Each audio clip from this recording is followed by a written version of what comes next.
In my heart and mind, I always return to Atlantic Island Park.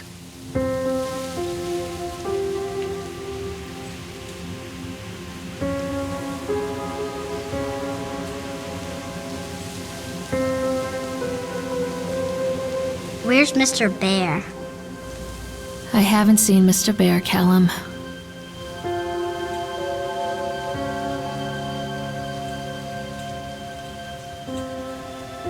Stay in the car. I'll go and ask information.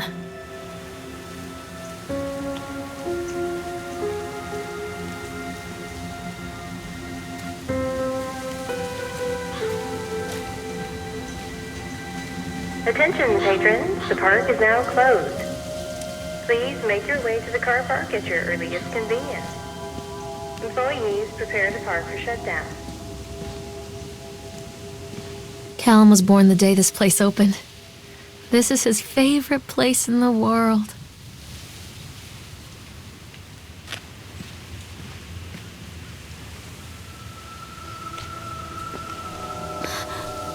What?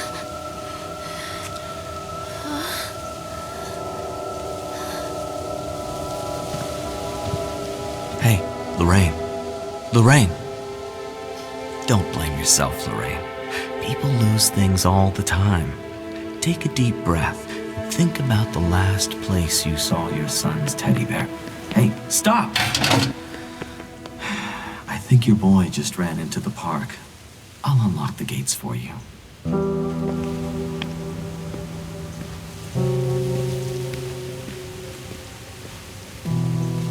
Wait for Mommy, Callum! This way, Mommy!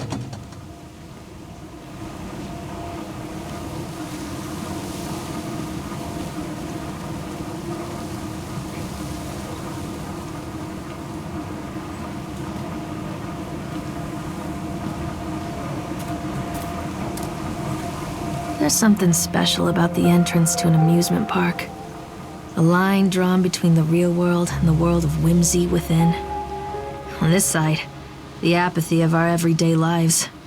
And on the other, anything we might dare to dream. It's no wonder Callum ran back inside. I wouldn't want to Attention leave either. employees. The park is now closed. Have a safe journey home.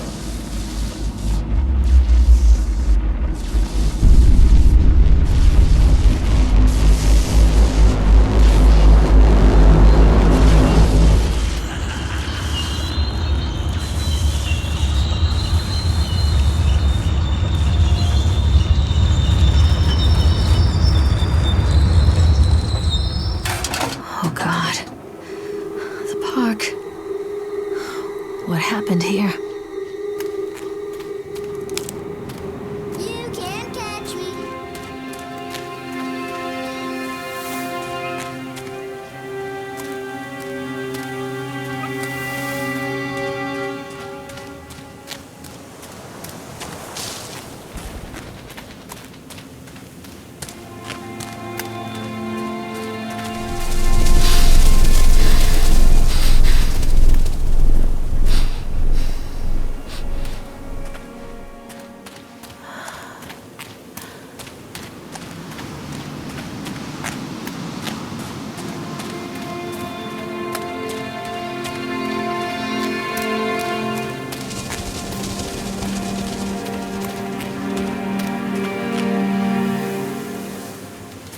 I think this belongs to Callum.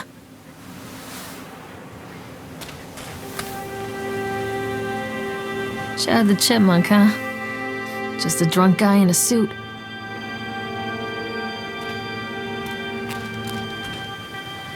What's this?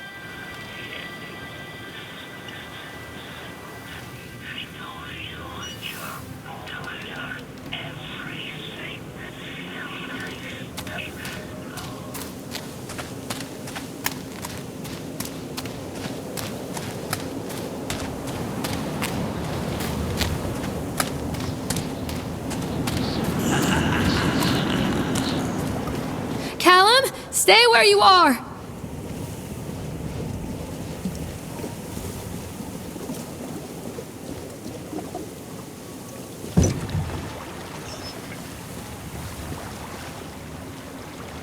Stop, Callum! Mom,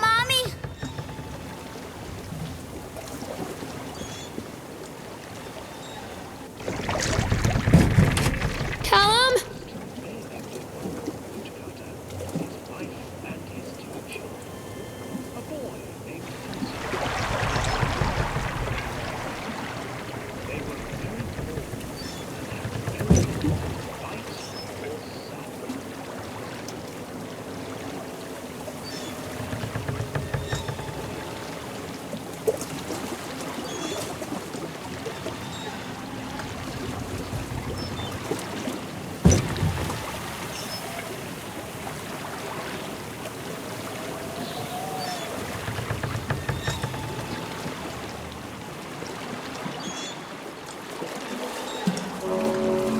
Near a great forest, there lived a poor woodcutter, his wife and his 2 children. A boy named Hansel and a girl named Gretel. They were very poor and had very little to bite or sup.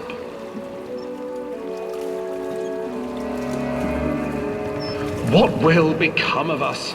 the woodcutter asked his wife one night. "I tell you what, husband, we will take the children into the thickest part of the forest tomorrow and abandon them there." "No, my wife, I cannot do that," said the man. "Then we will all 4 starve, you fool." Hansel and Gretel overheard their parents talking, and Gretel began to weep. "Do not fret, Gretel," Hansel said. He crept out of the hut and gathered white stones from the ground to fill his pockets.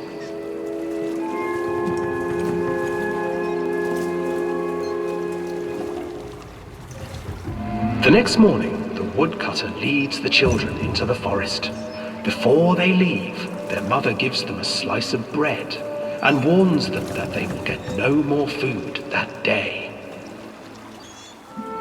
Clever Hansel leaves a trail of white stones behind them as they pass into the woods. When their father leaves them, the children wait a while, then follow the trail back to their parents' house. After receiving a thorough scolding from their parents for getting lost in the woods, the children are sent to bed without any supper. Hansel tried to sneak out and collect more white stones, but found that the door was locked. "Tomorrow I will take them into the woods myself," the wife told the woodcutter. In the morning, their mother gave them a slice of bread and led them deep into the forest once again.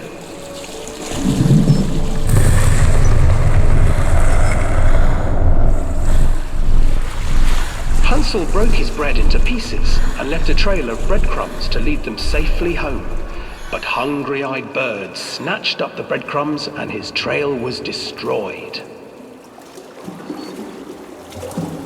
Abandoned by their parents and unable to find the trail home, the children wandered in the forest for 3 days.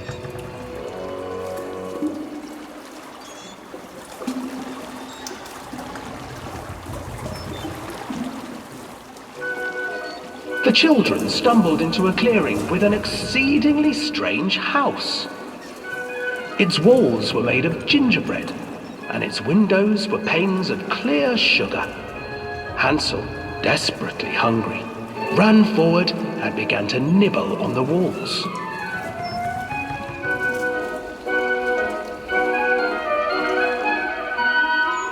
"Nibble, nibble, little mouse.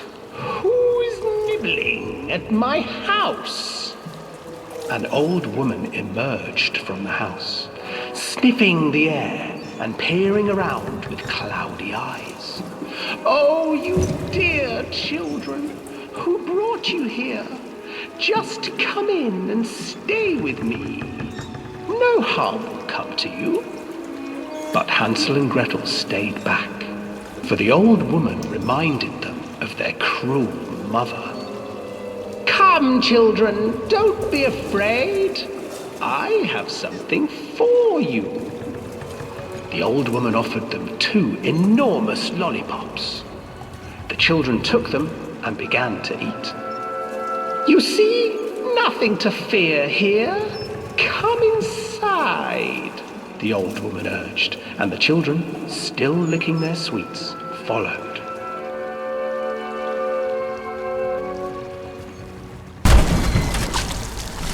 Once inside the house, the old woman changed. She stuffed Hansel into a cage and put Gretel to work, sweeping and cleaning her hut. "Your brother will make a good mouthful," the old witch told Gretel. "Once he is fattened up, I shall feast upon him."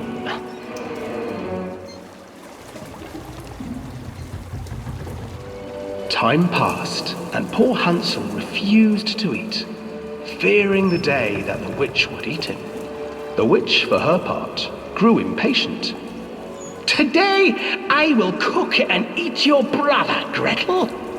Climb inside and light the oven." But Gretel pretended not to understand. I do not know how. Where is the opening?" "Fool," the old witch said. "The opening is here." And she moved to show Gretel. Seizing her courage, brave Gretel gave the witch a shove, and the old crone tumbled forward into the oven. Gretel slid a large iron bolt over the door to the oven. Gretel freed her brother Hansel, and together they lit a fire beneath the oven. And though she screamed and begged, the children sat by the oven until her screams had stilled, and the witch was cooked. And then, because even children can't survive on sweets, they divided up the body of the old witch and ate her.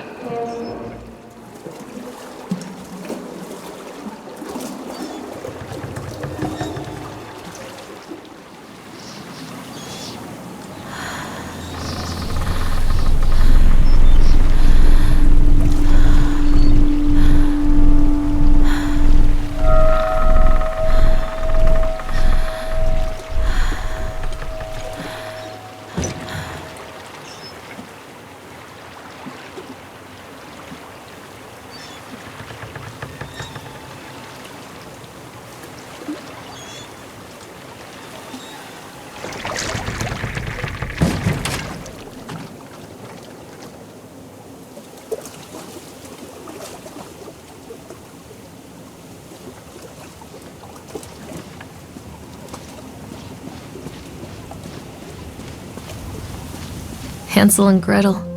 I used to read it to Callum when the electricity was shut off. Those poor children. The whole world against them. The forest, the birds, the old witch, even their own parents. I used to imagine that Callum and I were the kids in that story. Not mother and son, but brother and sister, hand in hand against the unkind world. We were always hungry, looking for our own house made of candy. Looking for the sweetness that could take the pain away. Hunger leads people to desperate, terrible places where the tree branches reach like claws.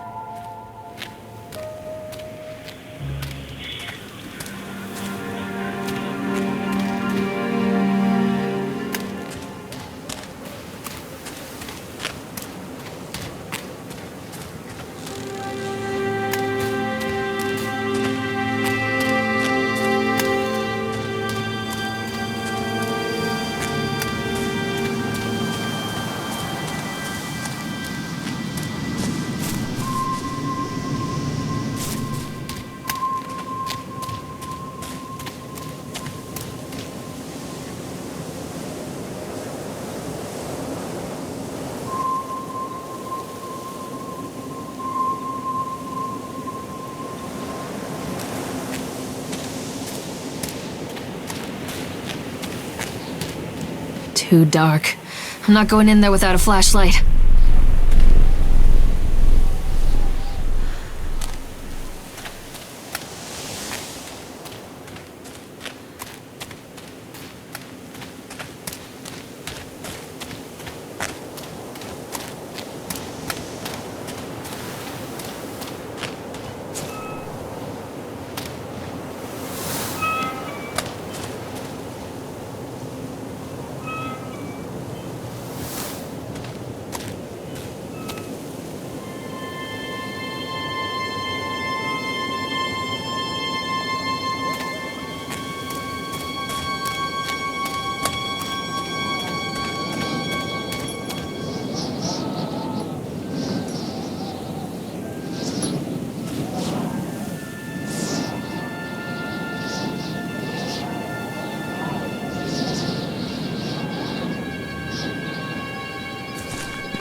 Another accident. This place.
This old thing used to make the blood run to my head. Make me dizzy. The guy just snapped. Those poor kids.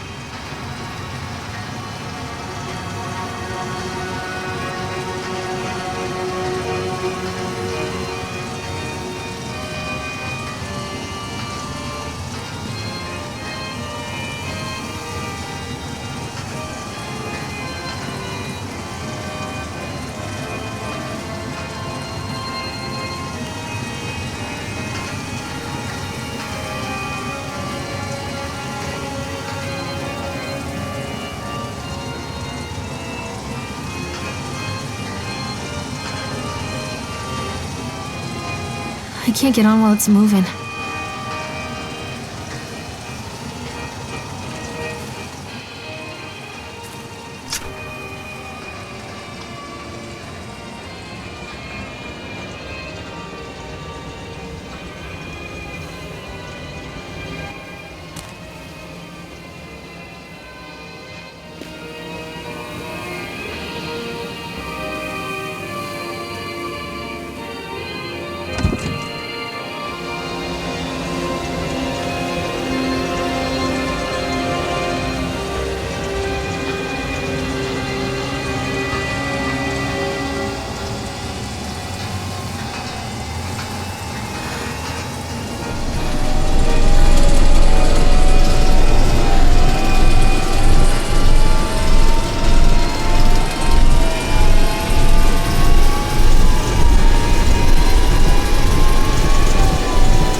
Treachery hides in thoughts.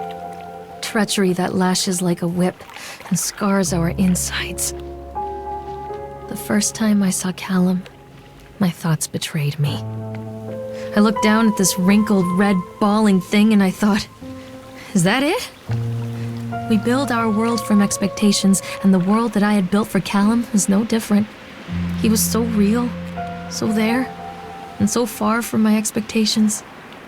They shattered, and as they fell in pieces, that one treacherous thought became a new foundation.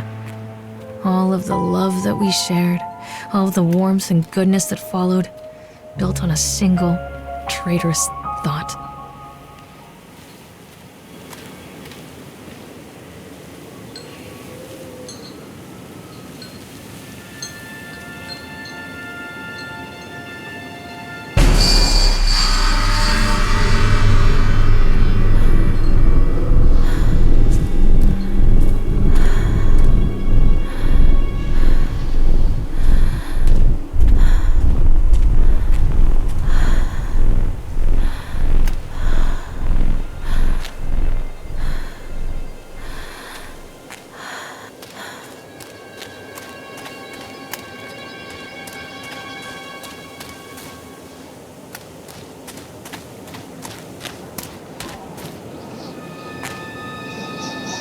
Constant crashes and 80s music. I guess it floats someone's boat.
It's a matter of public record that I am a failure as a mother. Once, when Callum was very small, I left him asleep in the car while I ran an errand. Don't even remember what it was. When I came back, the sheriff was standing next to the car, watching my boy through the window. I didn't like what I saw in his eyes. Judgment. He wrote me the ticket without saying a word, just the scratch of his pen on the notepad. When he gave it to me, our eyes met. I know what you're going through. My daughter, Helen, she just gets some help. Help was a bolt of lightning. Help was 1,000 volts surging through my veins. Help is agony. I'd rather die. I wanted to scream. I'd rather you pulled your gun and shot me. But instead my mouth said, "Yes, Sheriff."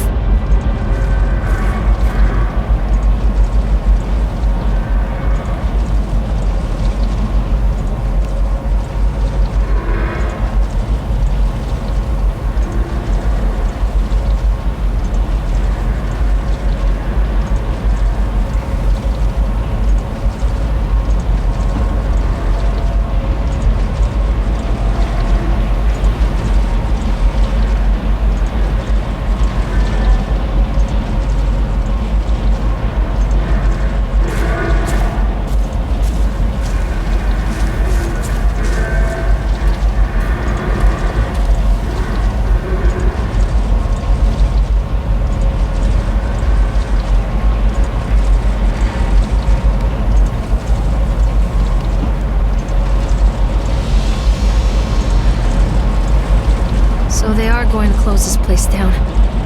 Doesn't surprise me.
People come into your life for a reason. Dad used to say that before Mom ran off. After that, he mostly just drank. Things were different for Don and I. When we met, I was sweeping the floor at Susie's diner. He came in with some workers, but he didn't try to flirt or cop a feel like the others. He just ordered a coffee and sat there, watching me. When my shift was over, he offered to walk me home. I don't know how to describe that walk. We talked and laughed and eventually kissed. It felt like love. It felt like a fairy tale. I can't tell you if Callum was made that night or one of the ones that followed, but I think it has to be that night. That one perfect night. Don and I moved in together, but then, well, he died. According to the supervisor, his safety harness failed when he was working on the top of the Ferris wheel. Don was there one moment, and then gone. Sometimes people leave your life for no reason. I was 3 months pregnant with Callum. Fairy tale fucking over.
A lot of people idolize their children. You hear them talking about their kids and just the way they talk, their fucking voices make me want to vomit. My angel likes to read, and little Johnny is so good on the piano. Fuck those people! You give up 9 months of your life carrying them, you traumatize yourself giving birth to them, and then you spend the rest of your life as their slave. Wiping asses, mopping up piss, feeding them. Little life-sucking monsters who take and take and take until...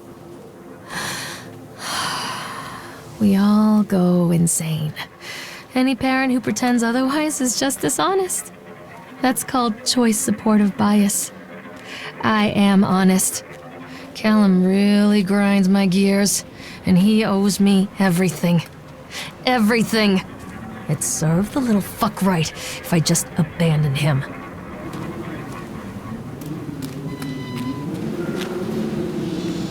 I always wanted to ride this one. Never got around to do it before.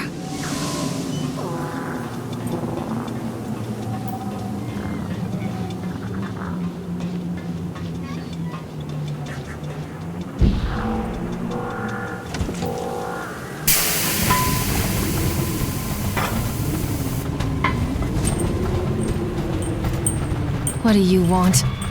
We need to talk about Callum. What do you mean? What have you done to him? That's insulting. You and your boy are everything that this place doesn't want. The antithesis of what we stand for. Where is Callum? The poor child. He tried so hard to do what he was taught. He even left you a trail of breadcrumbs. But the park is just so hungry. Tell me where my son is. The witch has him now. Has both of you. No happy ending here, I'm afraid. Just leave me alone. Fool. You always were.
The witch awaits.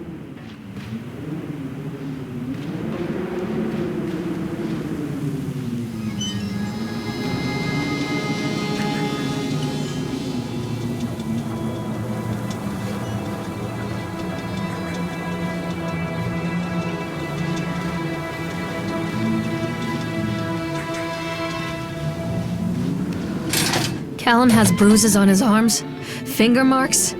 Someone has been hurting him! I've asked him, demanded really, to know where he got the marks. But he doesn't want to answer me. Something has scared him into silence. He doesn't dare talk. He's been changing too. Something sinister lurks in the darkness behind his eyes. I catch him staring at me at odd moments.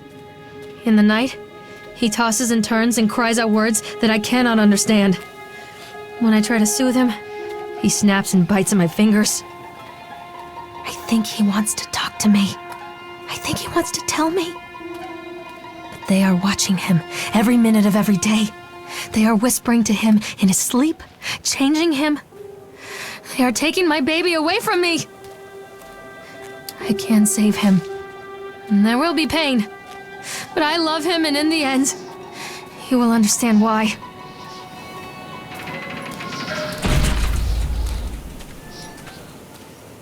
The whole town was shocked by that one. Never found out who did it.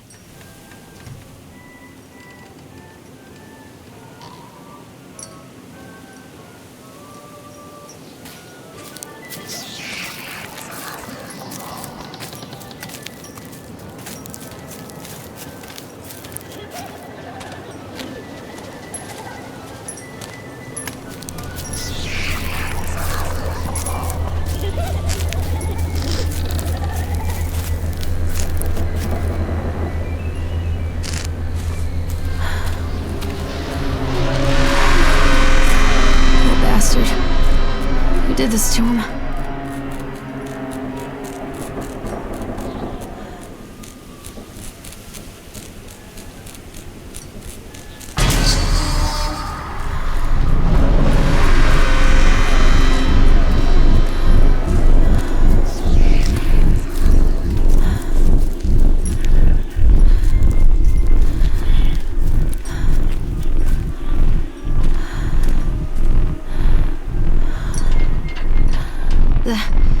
These are mine.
Don't touch me!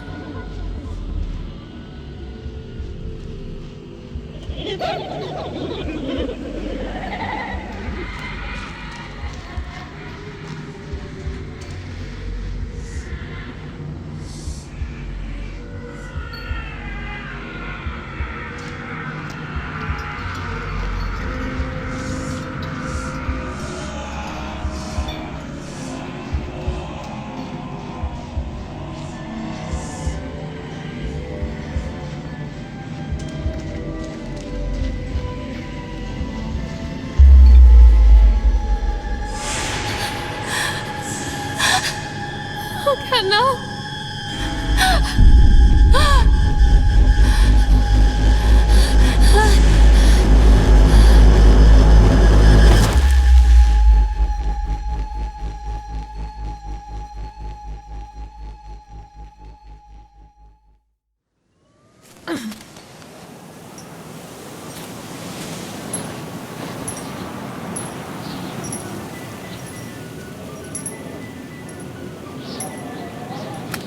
The park is a collage of contradictions all of its own.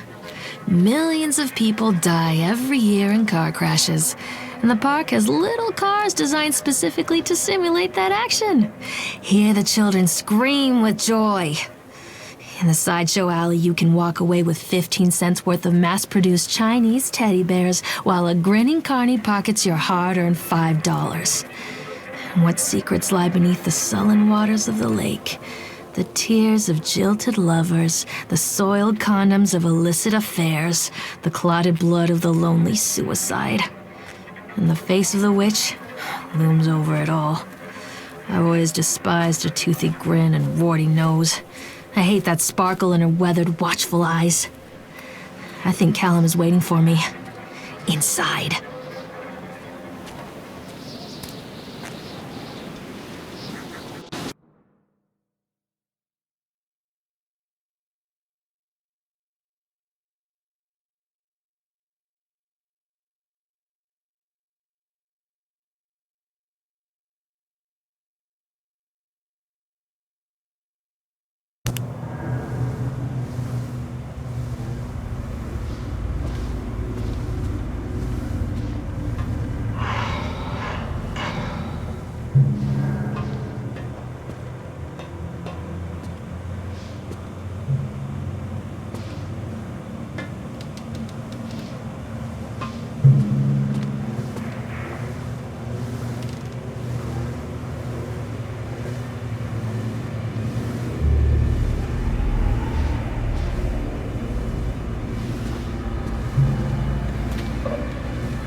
After they let me out, they gave me Callum back and sent me home with a handful of breadcrumbs. Home, bittersweet home. I barely recognized it. Where there had been color and light, there were shadows and regrets. Where there had been warmth, there was a bone-deep coldness that never went away. I tried my hardest to keep the ghosts at bay. Don, watching from the dusty corners while I tried to teach his son to read. My father, coldly assessing me and finding me lacking. I devoted myself to Callum and did the things that they told me. It will get better, they said. Every day will be a little better than the last. I'm in the woods now, lost and afraid. Things never got any better.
the old movie star says. That's so frivolous. Now here's my old brother. This is Fluff. Come here, Fluff. Yeah, where are you? Hey, look, I'm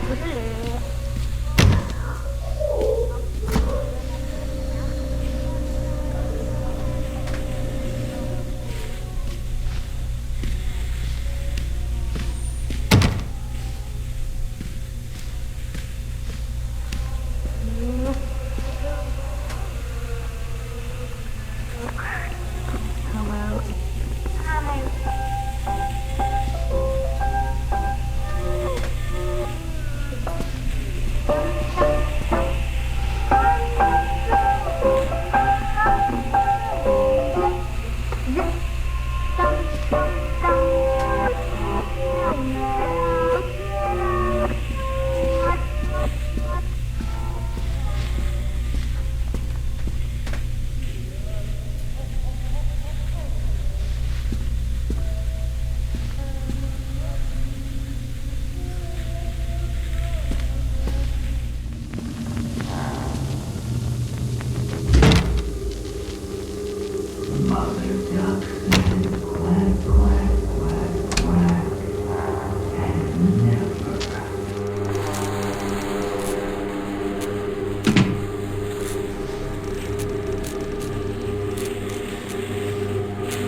Stories are told again and again, and from their shape we build our understanding of the world. Two children are led into the woods. They are lost for a time, but then are captured by an old witch. A child goes missing in Atlantic Island Park. He wanders lost for a time before finding his way into the mouth of an old witch. In the oldest version of this story, the mother and the witch were the same person. I never wanted to be the witch, but I am, aren't I?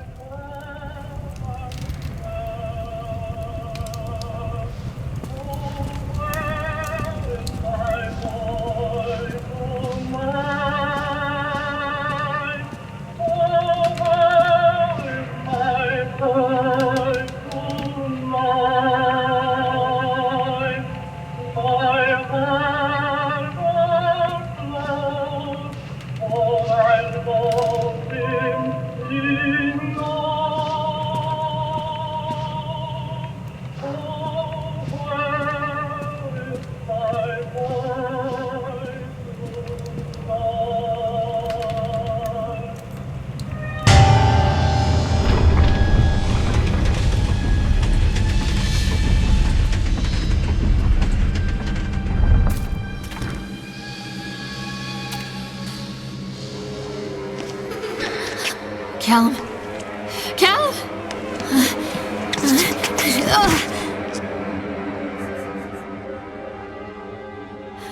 Callum? Callum? Callum!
Hey, Lorraine. Lorraine. Don't blame yourself, Lorraine. People lose things all the time.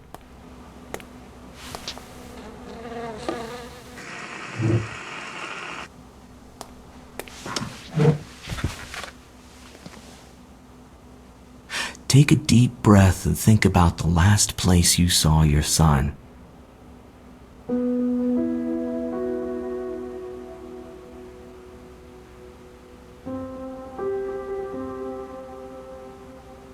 In my heart and mind, I always return to Atlantic Island Park.